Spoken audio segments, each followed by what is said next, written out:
சற்று முன் திமுகவின் அமைச்சராகிறார் ஓபிஎஸ். ஸ்டாலின் அதிரடி அறிவிப்பு. அதிர்ச்சியில் எடப்பாடி. அதாவது எம்ஜிஆர் ஜெயலலிதாவுக்கு அடுத்து தமிழகத்தில் முதலமைச்சராக பதவியேற்ற அதிமுகவின் முன்னாள் ஒருங்கிணைப்பாளரும் பொருளாளருமான ஓ பன்னீர்செல்வம் தற்போது அரசியல் அடையாளம் இன்றி தவிர்த்து வருகிறார். ஆதரவாளர்களில் பெரும்பாலானோர் திமுகவிற்கு தாவிவிட்ட நிலையில் என்ன முடிவெடுப்பது என தெரியாமல் இருப்பதாக சொல்லப்படுகிறது. இதற்கிடையே தமிழ்நாடு முதலமைச்சர் மு.க. ஸ்டாலினை ஓ பன்னீர்செல்வம் சந்தித்து பேசியது பரபரப்பை ஏற்படுத்தி இருக்கிறது. ஜெயலலிதா மறைவுக்கு பிறகு அதிமுகவில் ஏற்பட்ட அதிகார போராட்டத்தின் போது சசிகலா தரப்பின் அழுத்தம் காரணமாக முதல்வர் பதவியை ராஜினாமா செய்த ஓபிஎஸ் பின்னர் அவருக்கு எதிராக தர்மயுத்தம் என்ற அரசியல் போராட்டத்தை தொடங்கினார். அந்த காலகட்டத்தில் முன்னாள் அமைச்சர்கள் கே.பி. முனுசாமி, நத்தம் விஸ்வநாதன், பெங்களூர் புகழேந்தி உள்ளிட்டோர் பலர் ஓபிஎஸ்க்கு துணை நின்றனர். ஆனால் ஊழல் வழக்கில் சிறை செல்லும் முன் சசிகலா எடப்பாடி பழனிசாமியை முதலமைச்சராக நியமித்து சென்றது அரசியல் சூழலை முற்றிலும் மாற்றியது. சசிகலாவின் ஆதரவால் ஆட்சி கட்டிலில் அமர்ந்த பழனிசாமி பின்னர் ஓபிஎஸ்ஸிடம் சமரசம் செய்து சசிகலா குடும்பத்தினரை கட்சியிலிருந்து ஒதுக்கியார்கள். இதன் பின்னர் ஓபிஎஸ் ஒருங்கிணைப்பாளராகவும் பழனிசாமி இணை ஒருங்கிணைப்பாளராகவும் அதே நேரத்தில் முதல்வராகவும் இருந்து இருவரும் இணைந்து அதிமுகவை வழிநடத்தினார்கள். இந்த கூட்டணி சில காலம் வலுவாக செயல்பட்டது.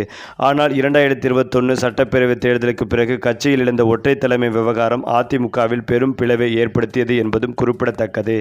இதன் உச்சமாக எடப்பாடி பழனிசாமி தரப்பு ஓபிஎஸ்ஸையும் அவருடைய ஆதரவாளர்களையும் கட்சியிலிருந்து நீக்கியது. இதனையடுத்துதான் ஓபிஎஸ் மீண்டும் பழனிசாமிக்கு எதிராக இரண்டாவது தர்ம யுத்தத்தை அறிவித்தார். அதிமுக பொதுக்குழுவின் மூலம் பொதுச் செயலாளராக அங்கீகரிக்கப்பட்ட பழனிசாமி ஓபிஎஸ்க்கு இனி அதிமுகவில் இடமில்லை என்று திட்டமிட்டமாக அறிவித்ததும் ஓபிஎஸ்ஸின் அரசியல் நிலை மேலும் சிக்கலானதாக மாறியது. இதன் காரணமாக மீண்டும் அதிமுகவிற்குள் நுழைவதற்காக பாஜகவின் ஆதரவை நாடினார் ஓபிஎஸ். பாஜகவும் அவரை பயன்படுத்தி பழனிசாமியை கட்டுப்படுத்த முயன்றதாக கூறப்பட்டும் வருகிறது. ஆனால் அந்த முயற்சிகள் பலனளிக்காத நிலையில் 2026 சட்டப்பேரவை தேர்தலை முன்னிட்டு பாஜக நேரடியாக பழனிசாமி தரப்புடன் கூட்டணி ஒப்பந்தத்தை உறுதி செய்தது.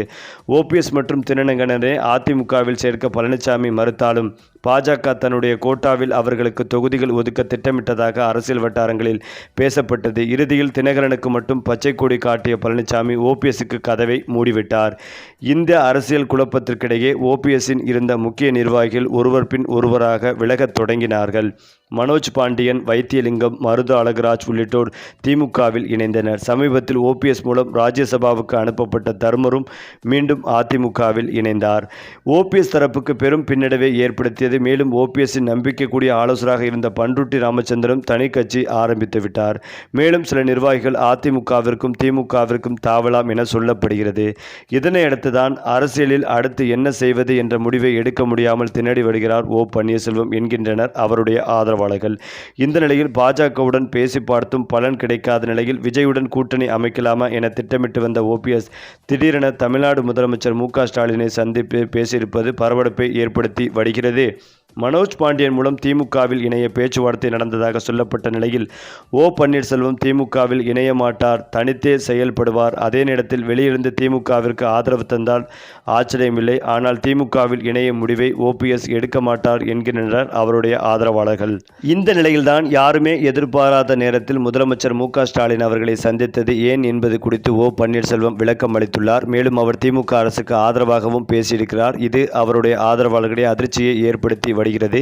இது குறித்து அவர் செய்தியாளர்களிடம் கூறியிருப்பதாவது: மீண்டும் ஆட்சிக்கு வரக்கூடிய வாய்ப்புக்கு திமுக இருக்கிறது.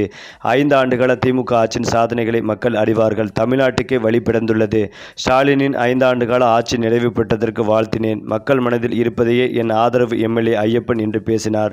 தமிழக சட்டசபை தேர்தலில் யாருடன் கூட்டணி என்ற அறிவிப்பை விரைவில் வெளியிடுவேன் என ஓபிஎஸ் தெரிவித்திருந்த நிலையில் அவர் ஸ்டாலினை சந்தித்து பரபரப்பை ஏற்படுத்தியது. பொதுச் செயலாளர் எடப்பாடி பழனிசாமி கூட்டிய பொதுக்குழு உறுப்பினர்களால் ஓபிஎஸ், அவருடைய மகன் ரவீந்திரநாத் உள்ளிட்டோர் அதிமுகவிலிருந்து அதிரடியாக நீக்கப்பட்டனர். இந்த நிலையில் அவர் அதிமுகவில் மீண்டும் இணைய பல்வேறு பகிரத பிரச்சனைகளை செய்து பார்த்தார். ஆனாலும் எடப்பாடி பழனிசாமி திட்டவட்டமாக இருக்கிறார். அதாவது சசிகலா, ஓபிஎஸ், டிடிவி தினகரனை அதிமுகவில் சேர்க்க மாட்டோம் என்றும், இருந்தாலும் டிடிவி தினகரன் அமமுக என்ற கட்சியை நடத்தி வருவதால் அவர் என்டிஏ கூட்டணியில் இணைந்துள்ளார். இதனால் எடப்பாடி பழனிசாமி டிடிவி தினகரனை வரவேற்று நட்பு பாராட்டினார். இந்த நிலையில் ஓபிஎஸ்ஸின் தீவிர ஆதரவாளர்களான மனோஜ் பாண்டியன், வைத்தியலிங்கம் ஆகியோர் திமுகவில் இணைந்து விட்டனர். மேலும் ஓபிஎஸ் தனி கட்சி ஆரம்பிப்பாரா, இல்லை தனது அதிமுக தொண்டர்கள் மீட்புக் கழகம் என்ற அமைப்பின் பேரில் திமுகவுடன் கூட்டணி வைப்பாரா என்ற எதிர்பார்ப்பும் எழுந்தது. கடந்த மாதம் இந்த ஆண்டின் முதல் சட்டசபை கூடிய போது கூட அப்பாவு அறையில் அமைச்சர் சேகர் பாபுவுடன் ஓபிஎஸ் ஆலோசனை நடத்தியிருந்தார். அதன் பிறகும் எந்த ஒரு முன்னேற்றமும் இல்லாமல் அந்த பேச்சுக்கள் அப்படியே இருந்தன.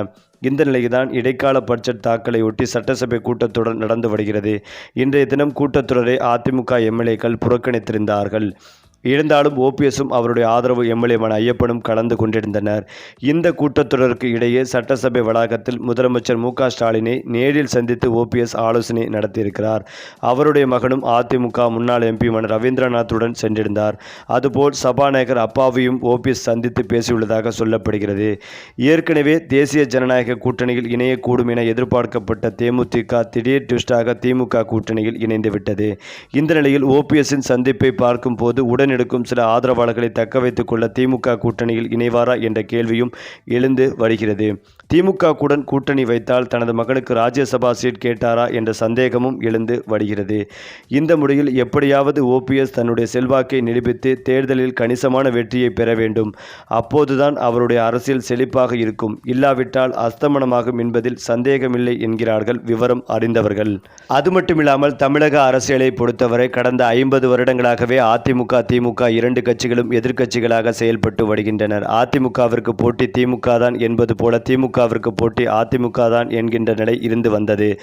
எம்ஜிஆர் கருணாநிதியோடு மோதி அரசியல் செய்தார். எம்ஜிஆருக்கு பிறகு ஜெயலலிதா கலைஞர் கருணாநிதியோடு மோதி அரசியல் செய்தார்கள். தற்போது மு.க. ஸ்டாலின் எடப்பாடி பழனிசாமியுடன் மோதி கொண்டிருக்கிறார். இரண்டு கட்சிகளில் ஏதேனும் ஒரு கட்சிதான் தொடர்ந்து ஆட்சியிலும் எதிர்க்கட்சியாகவும் இருக்கும் என்கின்ற நிலைதான் இப்போது வரை தொடர்கிறது. ஒரு பக்கம் ஜெயலலிதாவால் 3 முறை முதலமைச்சராக்கப்பட்ட ஓ பன்னீர்செல்வம் தற்போது அதிமுகவில் இல்லை. தனக்கென்று சில ஆதரவாளர்களை வைத்துக்கொண்டு தனிவர்த்தனம் செய்து வந்தார். தமிழகத்தில் சட்டமன்ற தேர்தல் நெருங்கும் நிலையில் எப்படியாவது அதிமுக இருக்கும் தேசிய ஜனநாயக கூட்டணியில் இணைய வேண்டும் என முயற்சிகள் செய்தார். ஆனால் அது நடக்கவில்லை. இந்த நிலையில்தான் ஓபிஎஸ் ஆதரவு எம்எல்ஏ ஐயப்பன் இன்று சட்டசபையில் பேசியது சிறுபலையை ஏற்படுத்தி இருக்கிறது. சட்டமன்ற தேர்தலில் மீண்டும் வெற்றி பெற்று தமிழ்நாட்டின் முதலமைச்சராக மு.க. ஸ்டாலின் வர வேண்டும் என எம்ஜிஆர் ஜெயலலிதா ஆசையோடும் அண்ணன் ஓபிஎஸ் வாழ்த்துக்களுடன் வாழ்த்துகிறேன் என அவர் பேசியிருந்தார். அதனை கேட்டு ஸ்டாலின் உட்பட அனைத்து திமுக எம்எல்ஏக்களும் சிரித்தனர். தங்களை கூட்டணிக்குள் வரவிடாமல் பழனிசாமி தடுப்பதால் தான் அவர் இப்படி பேசியிருக்கிறார் என்பதும் குறிப்பிடத்தக்கது. இந்த நிலையில்தான் கடந்த சில நாட்களாகவே ஆலோசனை நடத்தி வந்த நிலையில் ஓபிஎஸ் அவர்களுக்கு திமுகவில் அமைச்சர் பதவி கொடுக்கலாம் என்று ஸ்டாலின் முடிவெடுத்துள்ளதாகவும் மேலும் இது குறித்து அதிகாரப்பூர்வமாக அறிவிக்க உள்ளதாகவும் சொல்லப்படுகிறது.